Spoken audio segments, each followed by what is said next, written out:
Syracuse women's lacrosse is well into its 2018 campaign, and for everything on the team, we bring in our women's lacrosse beat reporter, Nicole Weaving. Nicole, thanks so much for joining us. Thanks for having me. All right, now Nicole, Syracuse on a bit of a slide recently. They've lost 2 games in a row, Notre Dame in overtime and then Northwestern on Monday. Were the problems in these games for the Orange the same in both?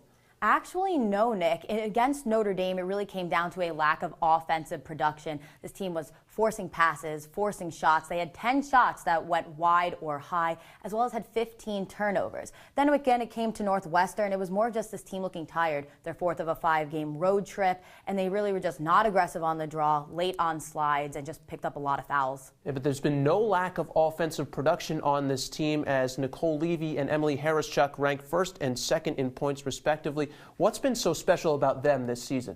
They really just both have a renewed sense of confidence, especially from Harris-Chuck. They're really both these grip and rip style players where they're just both looking to score. They fake hard, they draw the penalties, and then they get to take free position shots, which they execute on. And it just really comes down to them being able to draw and be this offense for this team.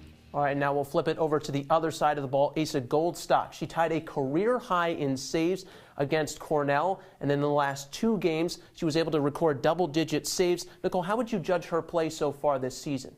I think that it comes down to this defense just being stronger and giving her more pressured shots, but she's just a lot more on her toes. They brought in a goalie coach for her this year, Maddie Palin, and she's just been better on free position shots. That's when you're one-on-one with the goalie, and she's been able to stop them consistently. That's what helped them give them the upset over Florida. All right, well, it doesn't get any easier for the Orange at the end of the season. 6 of the last 7 on the schedule are ranked inside the top 20. And a lot of those left in ACC play. What does Syracuse need to do to come out with a win on a couple of these games down the stretch? It really comes down to an area they have struggled all season long, and that's the draw. They really need those wingers to be more aggressive when it comes down to 3v3 ground ball battles. And even though they've been trying out Carrie DeFleece, they've been trying out Julie Cross, nothing seems to be working, and you need to be able to get possession to win games. All right, our women's lacrosse beat reporter Nicole Weaving. Nicole, thanks so much for joining us.